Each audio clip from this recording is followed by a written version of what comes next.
Welcome to the Iconic Podcast, an extension of the Iconic magazine. I am your host, Jen Spiegel, the CEO and editor-in-chief.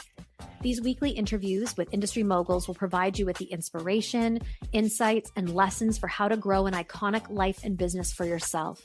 Be sure to check out the latest digital or printed copy of the magazine to view more actionable steps, expert advice, and personal stories to support you to spark and grow and scale your business as an entrepreneur.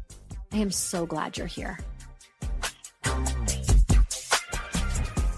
Welcome back to the Iconic Podcast, and we have just the most extraordinary woman to share with you today. Nikki Bergen is here, the creator and founder of the Belle Method.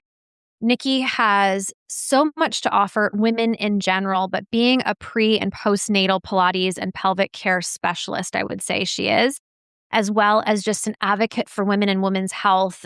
I deeply craved Nikki a few years ago when I was having my own children and felt so alone in my body and in my experience. I can't even talk about it without getting a little weepy. And I remember feeling in those moments of being alone, like, how can all these women go through the same experience? Of course, everybody's experience is unique to their own, but it's the same in terms of what our bodies go through, and not converse around this and not share around this and not learn through this. It just felt like there was nobody talking about pelvic health and care. To sit with you today, Nikki, feels like a bit of a therapy session for me. I'm going to be quite honest. But also something I am so passionate about sharing with other women, because I don't want anybody to feel the way I felt just 9 short years ago when I birthed my last and 4th baby.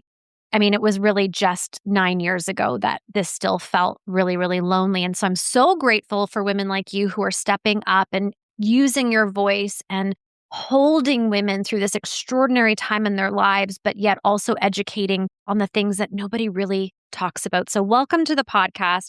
Welcome to the magazine, all the things. And thank you for being here with me. That was the best introduction I think I've ever had. You're making me a little bit weepy thinking about how alone you felt with 4 children. Yeah. I'm just going to come right out of the gates and share vulnerably, because I feel like that's where you and I are going to go. And you're the type of person I can have this vulnerable conversation with. But I ended up having prolapse after my 4th delivery.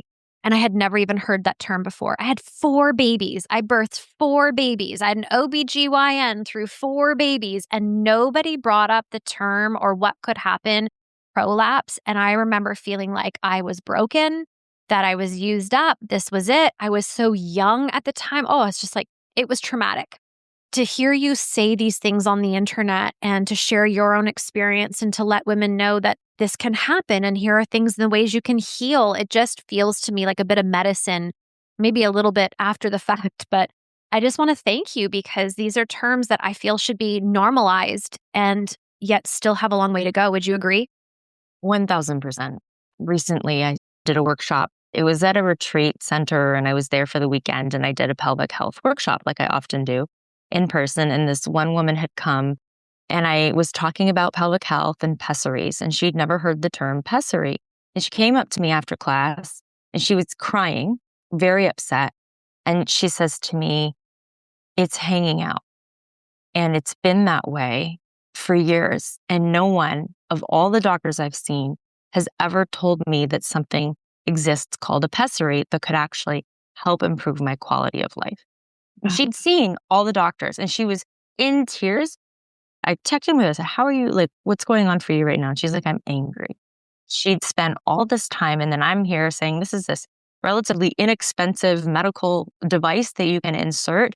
And it's not just a Band-Aid solution. It can actually help reduce the strain on some of your tissues and your ligaments, and it can improve your symptoms. So you're not living with this, because no one talks about the psychological component either, where you're sort of like, as you mentioned, you feel washed up, you feel broken. Yeah. So maybe we need to pull it back just a little bit more, because this must have been a really interesting evolution for you. I mean, this business, the Belle Method, maybe we can go back to where it all started, because, you have really taken the world by storm and you are a leader in this conversation. But did it happen through your own experience? Like, could you relate to her and I? So I started the Belle Method. I named it 12 years ago before I Oh, had wow. kids. So my kids are 6 and 4. So I was teaching pelvic health focused Pilates before I had children. The quick version of this is that I was a dancer, injured my knee, found Pilates, rehabbed it, fell in love with the movement methodology. And me being me, I was a bit entrepreneurial. It's in my family. I went to business school prior. You know what? I'm going to go and get myself this reformer. So I went out and like put it on credit, my $5,000 reformer machine at the age of 25 or whatever it was. And I cold called a bunch of physiotherapy clinics, sport medicine, right? I said, hey, do you have Pilates? And they're like, no. I'm like, do you have room on your floor? Like, I'll bring the machine. You don't have to pay me. We'll just do percentage splits. And it didn't take me long to find a clinic that was like, yeah, come set up shop. In hindsight, I had no business. I was a brand new graduate and my population was people with like work injuries, firefighters with herniated discs and a teenager with a metal rod in her back from scoliosis surgery and like crazy shit. And I had to learn real fast. So I used my dance background and I obviously would study. Like I would get this client, the chiropractor, the physio would be like, you're going to go see my patient tomorrow. They got additional insurance. They want to do some training one-on-one. And I would have to like Google stuff. I'm like, well, what is this? What does this mean? And I'm learning, like cramming. Like it was like baptism by fire. And I learned so much so quickly in my 20s. And then eventually people's insurance ran out and they kind of were like, you know what, I can't do privates anymore. I want to do group classes that are more affordable.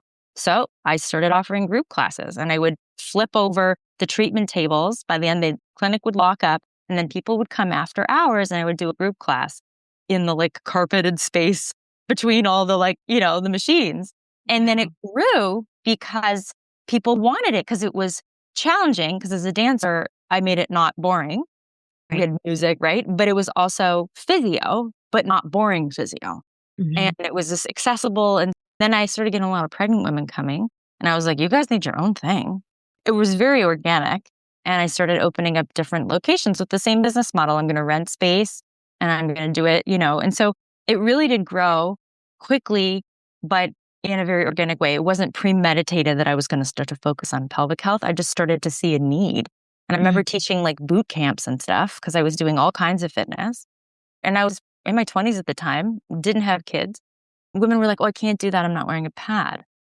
And they would all kind of joke. And I'd say probably like 60 to 70% of them, it was almost like there was a mutiny. They're like, oh, girl, just you wait. You're going to not be able to do that one day. I can't do that. I didn't wear my pad. And they would just refuse to do certain exercises because they didn't want to be in their pants. And it sort of sparked something in me being like, I don't want that to be my future. Like, how can I help these women? And so that's how my interest in pelvic health started.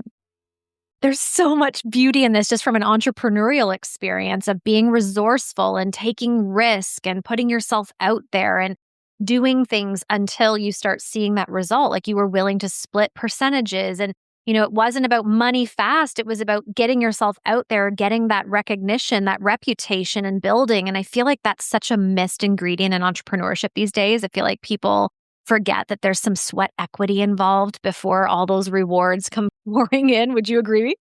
100%. I was young and hungry, and I had had a job prior where I was working at a dance studio, and I did not like my boss. I mean, I couldn't afford to move out. I was like 24 years old living at home because I was broke. I think I was making $300 a week, and I was hungry. I was like, I know I can do more. And it really lit a fire in my belly. So I knew as soon as I finished my Pilates training, I was like, I'm not doing that again. I'm doing my own thing. So good. And then you allowed it to organically grow too, which I thought was a beautiful lesson, just like pulling out some entrepreneurial lessons within this beautiful conversation around our health. It wasn't like you started and you thought, this is my ideal client and this is how I'm going to speak. It's like you just got into the door. You started seeing people, you studied, you learned, and it just progressed into this beautiful opportunity. You looked for opportunity and then you seized opportunity. And again, in the online space, I feel like so many people are just missing the joy of learning and growing and fostering and allowing the business to have its own legs and wings to develop the way it's supposed to, where we're controlling so much from the gates that it's like, what would be possible if we released that grip just a little bit and allowed it to unfold as it's supposed to? And that's so eloquent the way you put that. But it's very true. I think you have to be willing to learn. Like I always say, like, if my student doesn't understand something, that's on me as the teacher. And I need to get better at explaining these concepts. And so the best teachers are the ones that can really simplify these concepts so that everybody can understand. And I think that really does come with experience and having to really explain things. And you have to have the cues to figure it out, especially as a movement person. Like, my whole thing is I want you to feel more at home in your body. If I Right. had to summarize it, I want everyone to feel more at home in their body. Right. And that's going to look like a lot of different things. But in particular for women, back to your experience of prolapse, you feel so disconnected from your body. Emotionally, you almost want to distance yourself from your body because it's bringing up so many negative emotions for you, whether that's how your pelvic floor feels, whether that's how you feel when you look at yourself in the mirror, from C-section scars to stretch marks to clothes not fitting you, all those things. And I think as women, we were often told to disconnect. And I'm going to use the analogy of really uncomfortable high heel shoes. Like, you're like, you look good, suck up the fact that you're hobbling around and your feet are bleeding, Yeah. or you've got cramps, just take a pill. Like, put in the really tight Spanx and just suck it all in and like make sure that you're prioritizing aesthetics and not the fact that like you're super uncomfortable with the feeling that you've got in your body right now. Absolutely. And you're right. I feel like this is our superpower as women. And you really tapped into that, that intuitive hit and that trust. I feel like the word trust, even trust in our bodies to go towards our health. And, that conversation we sparked with, like, I felt out of trust in my own body. And I felt so disconnected. I mean, I remember, we'll just go back into pelvic health here. I remember when it first happened, I put two pillows under my bottom and I laid in bed on this angle thinking that the gravity would work and just suck everything back in. Because I remember when it happened, I was vacuuming. It was my first day home after delivering, and I just felt so good. I hadn't had a birth where I felt so energized right after, and I was just overdoing it. I remember I heard a ping, like a guitar string breaking, like it was loud in my ears. And then that feeling of something dropping and just feeling like, again, I thought I'm ruined. Like, I am officially ruined and I'm so young. And what is going to happen for the rest of my life? I did thankfully go to pelvic care physiotherapy and rehab myself back. But I remember too, the first time I ran, I was on a cruise with a bunch of friends and I went for a run around the cruise ship. And my friend was looking at me as I was walking towards her and I hadn't even noticed. I had peed my pants and you could see. Again, I had never even considered these things would happen and how embarrassed I felt. But you're right, as women, this happens to not all, but so many of us. And we don't, well, we are now, but we haven't always talked about it. So it's like there's this beautiful theme in our conversation already of trust. You trusting yourself in your entrepreneurial journey and following through and seeing it through. And then you also teaching women now how to trust themselves and their own bodies. And I feel like this is a beautiful theme. Thank you. I mean, there's definitely a lot of parallels, but you aren't going to be able to really feel at home in your body or successful in any way if you feel like you can't trust yourself, whether you can't trust the decisions you make, whether you worry that you want to try to, lift your kid up and you're going to pee yourself in the process. Like, you're going to live in fear in every way. And so whatever we can do to rebuild that, and that's a big one, especially if you feel like your body has failed you in any way, that's a big ask because you have to do a lot of mental work as well as physical work. Yeah. And do you do both? Do you teach both the physical and the mental? So at the retreats that I do, yes. In our courses online, I do talk, and it comes out, I think, organically in like group chats, and women are sharing, and their mental work comes, I think, through this feeling like they're not alone. They get the support from each other. It's Yeah. not like I'm being prescriptive like a therapist. That's not what I do. That's not my scope. It's more the sort of like finding ways to sort of showing them incrementally. Like, I know you're scared to go and do that sumo squat, but I'm going to show you ways that you can change your breathing mechanics. And we're going to do it this way. And then it's this tiny little, oh, actually, I was able to do that. Okay, awesome. Now, next time, try adding a small amount of load so they can gradually build up that confidence, just the way they would gradually increase challenge in their workout. Most women think they need a breakthrough before they give themselves permission to enter a room. So they wait and wait instead of stepping into their power and saying yes to themselves and their vision. The B Lounge was built for the woman in the becoming.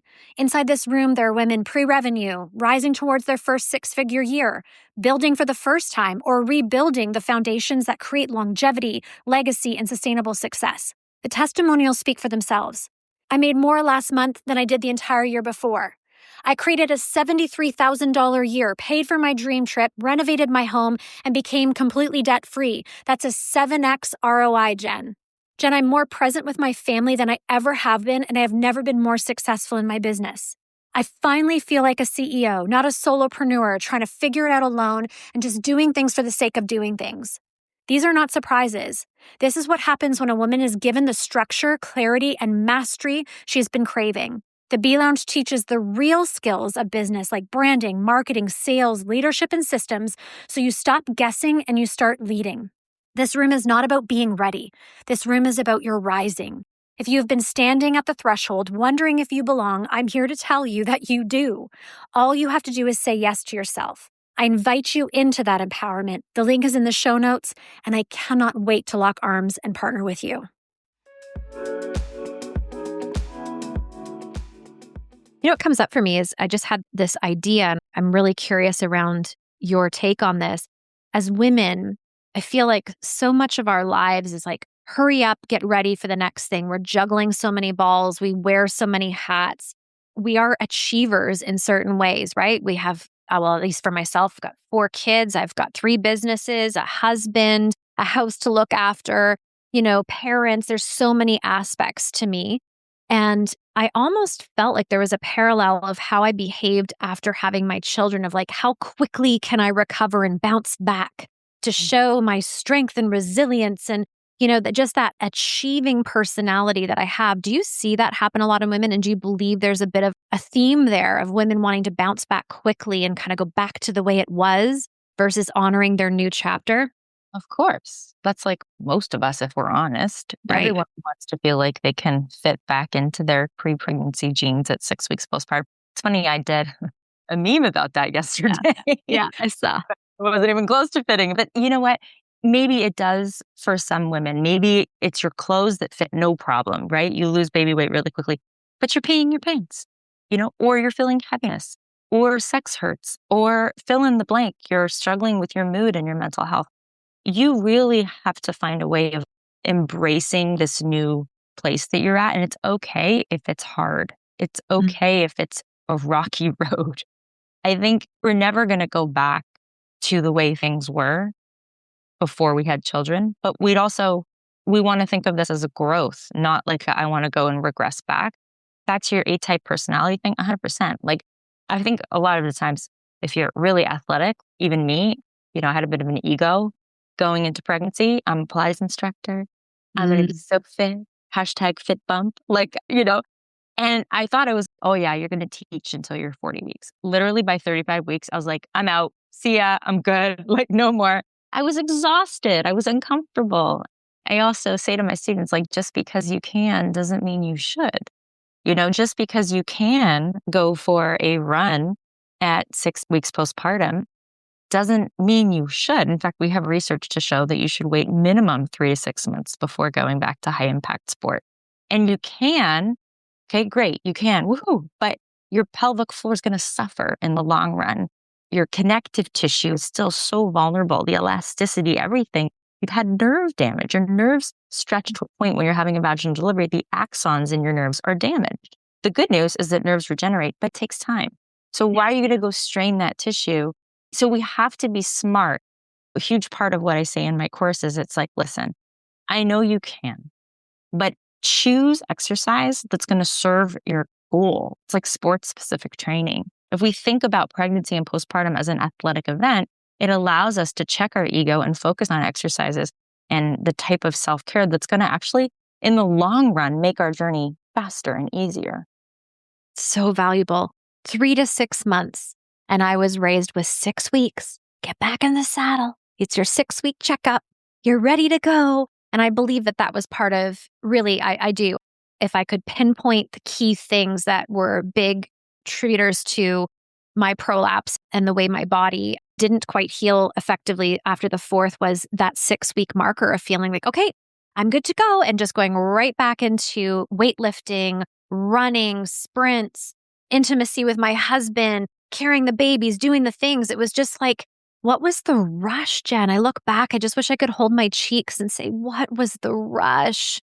If I'm being totally honest, there's this feeling as a woman with, even my husband of like, look at me, I'm back and I've got this, of wanting to almost, I don't know, live up to perceived expectations. I don't even know if he had those expectations of me, but I perceived those expectations of like, I'm a woman, I've got to be intimate now. It's been 6 weeks. He's waited long enough. Like all these things that you put in your mind that are so outside of ourselves. You mentioned this, like outside of our body, it's outside of ourselves, and we're rushing to what?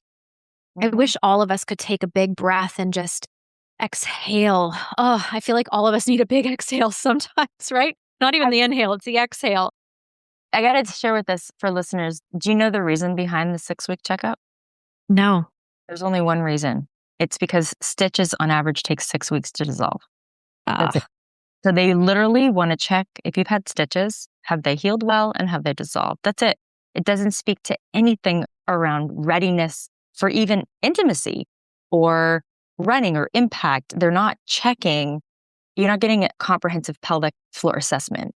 Your stitches have healed and maybe you didn't even have stitches. Great. But that's it. And I asked an OB friend of mine, what's the deal with the 6 weeks? And that's what she told me. And so yet we've built it up in our mind that something magical happens at 6 week postpartum, but it doesn't. It's ridiculous. yeah.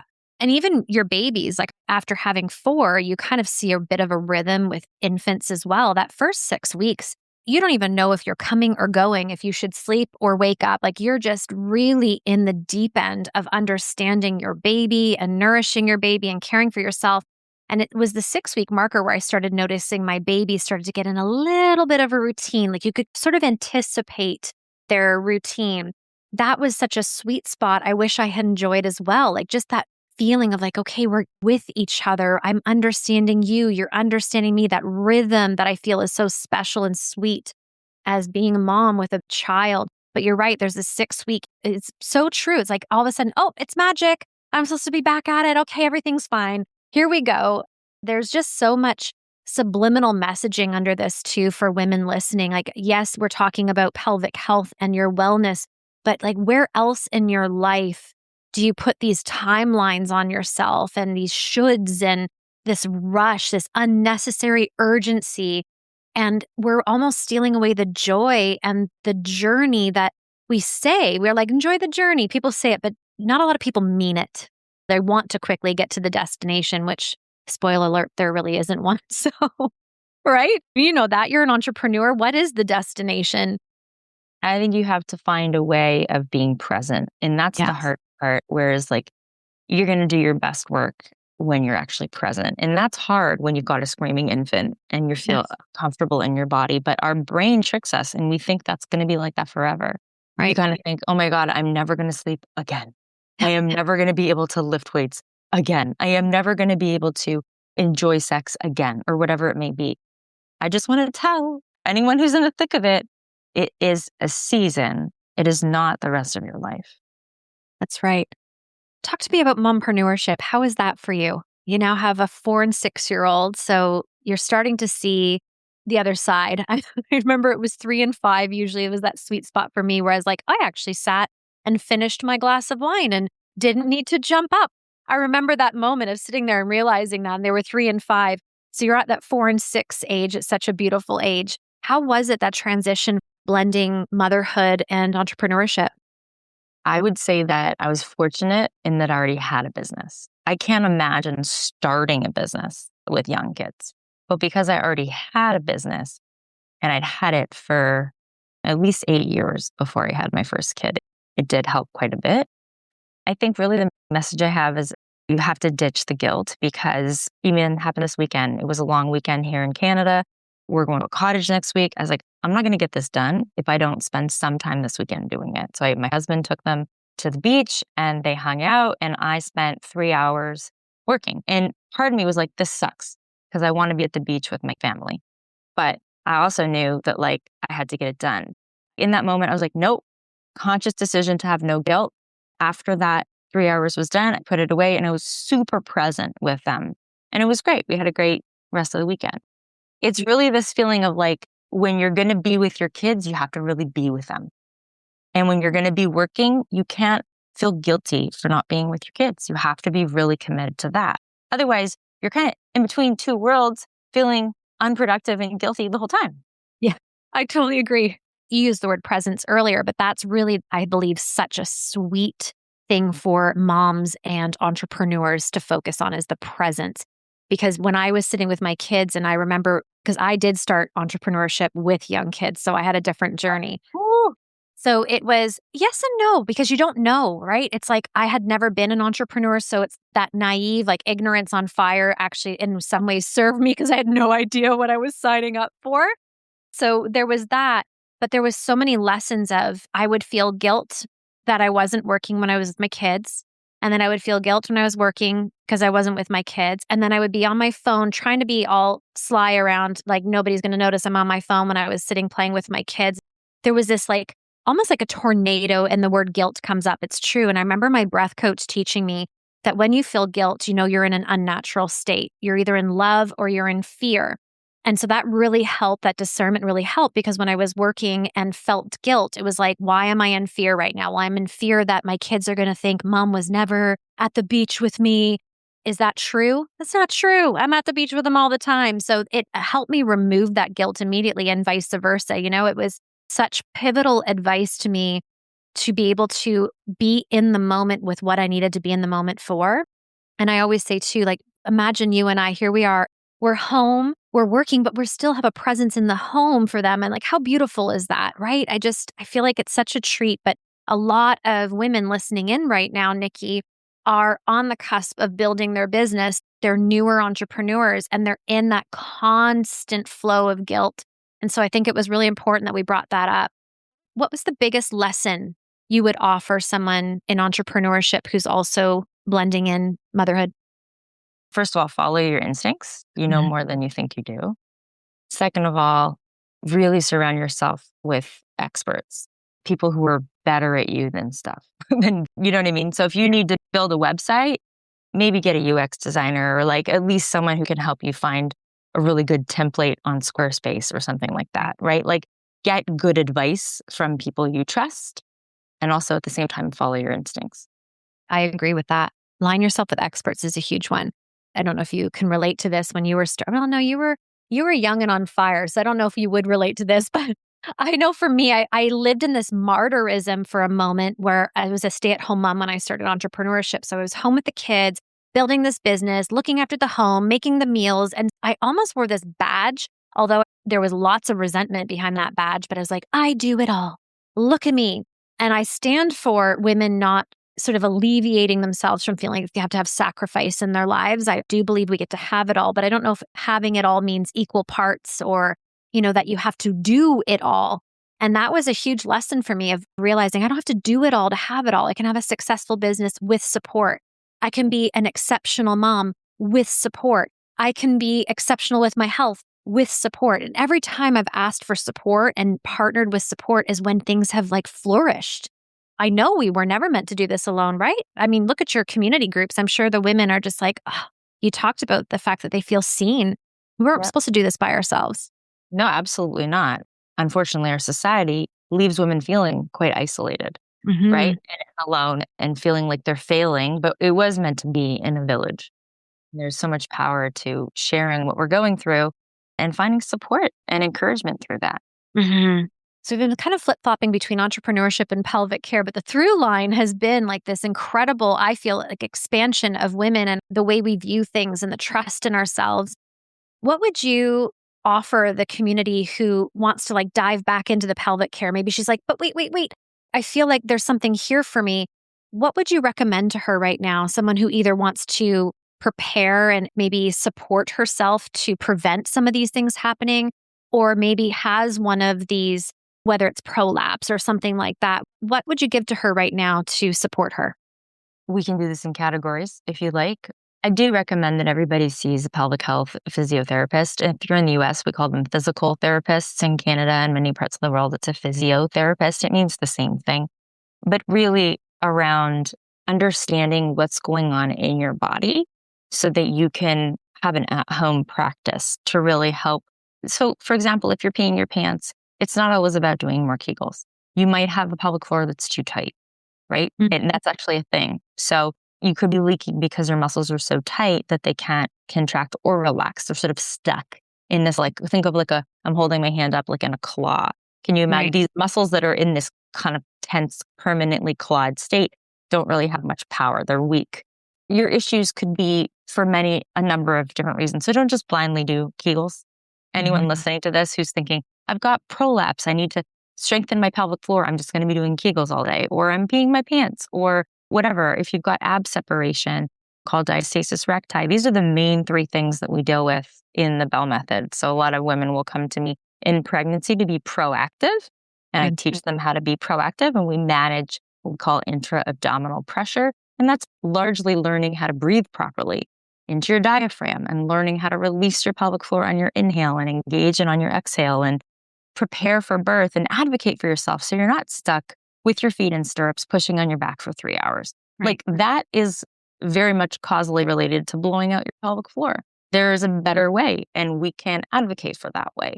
And that's all part of it, right? Yeah. And then with postpartum, same kind of thing. Understanding that you're not cleared to run at 6 weeks postpartum. And here's why. And here are the things you want to do before. And if your goal is to get back to marathon running or CrossFit or whatever it may be, we'll get you there, but we're going to do it in an intelligent way. And we're going to support your body to get there without injuring yourself. So see pelvic physio, obviously plugging the programs, do them. That's my life's work. But really understanding that you have to show yourself grace. I always say grace over guilt. I love that. What makes your heart break the most when you are talking to your community or seeing women in general? I have a hard time, and I hear them all the time. A lot of the birth trauma stories that I hear from women where they feel like they were not supported, they were not respected, they did not have a voice.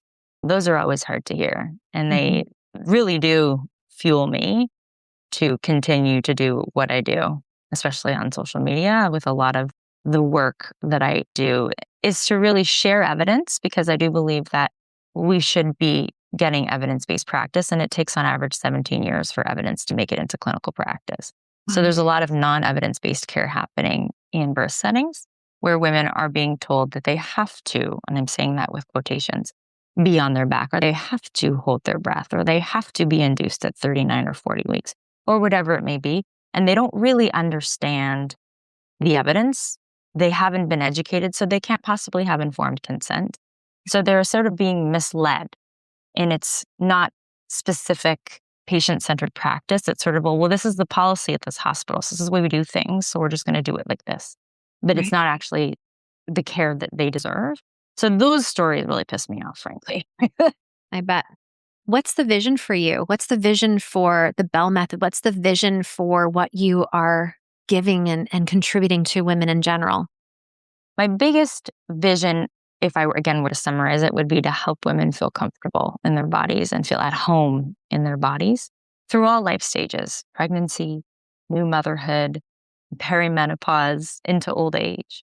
And I think when we feel confident as we move, it's going to translate to so many things in our life.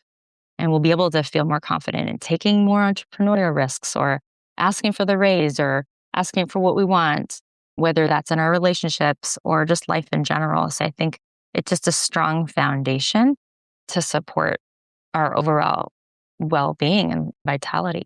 I can't even talk over that beautiful answer. That has got to be like the cherry on top, the exclamation mark at the end of this conversation, because I do have a lot more I want to say and ask you, even around SVT, because my son has SVT. So I know that's something too. I mean, you just are an incredible asset to all of us. You show up online, you share so abundantly and vulnerably and in like this real raw way that I feel so connected to. I just want to thank you for that. It's like what you see is what you get in such a beautiful way. I don't mean that in a takeaway at all. As a matter of fact, that's a lifting up of you. It's so natural. I think that's the best way to put it. It's just so natural to be in your presence. It's so natural to learn through you. You have such a way, and you can tell the sincerity of your mission and what you want to do for women. So I just want to applaud you and thank you as another woman in your community, as a woman to woman in conversation with you now. You're doing big things. And if ever any day you wonder, I hope that you can remember this little portion of the conversation to remind you that it is so necessary and important work that you're doing. And I firmly just applaud you and thank you. Where can people go? I mean, I would think they know who you are, but if they don't, where would you like them to go so they can get more information and be a part of your world? Thank you, Jen. That was a really powerful thing you just said. We all have bad days. We all do, yes. Remember that. You can find me at the Belle Method. So it's Belle, like beautiful in French. thebellemethod.com. And then that's the same handle on Instagram and all the social channels. We'll obviously have everything linked below in the show notes for you all. And again, Nikki is our feature in the magazine. So you'll see her on the cover and the interview inside, and everything will be linked, because those of you listening, I just want to give a personal message to really make this poignant. The number one thing is there can be preventative measures. I wish I had known. So if you, maybe you haven't had children yet, or you're thinking about having children, or maybe you're pregnant, or maybe you've had one, it's never too late to learn those preventative measures. I wish I had known. And also those of you who feel like you are, and I use this word not loosely, but you're suffering in your body. You don't have to suffer. There are ways to support yourself. And Nikki really is, I want to champion her, the way to start tapping in, trusting again, healing, and realizing that this doesn't have to be your forever. And we are meant to be comfortable, and we are meant to thrive, and we are meant to do big things in this world. So let's do the things we need to do and act upon the information you just learned today from Nikki. I mean, you have a resource now, so there's no excuses. Be an advocate for yourself and go hang out with Nikki. Thank you so much for being here. Thank you so much, Jen. You're the best. Thanks. Thank you so much for your time and presence with us. I would love to nudge you now to respond to the generosity of this podcast by leaving a review and sharing this episode. Please tag the guest and myself as well, so more people can be served. Our latest issue of the magazine is now out and linked below for you for your convenience. And if you're interested in this incredible PR and visibility opportunity, we've linked that below for you as well. Now, let's go make it a great day.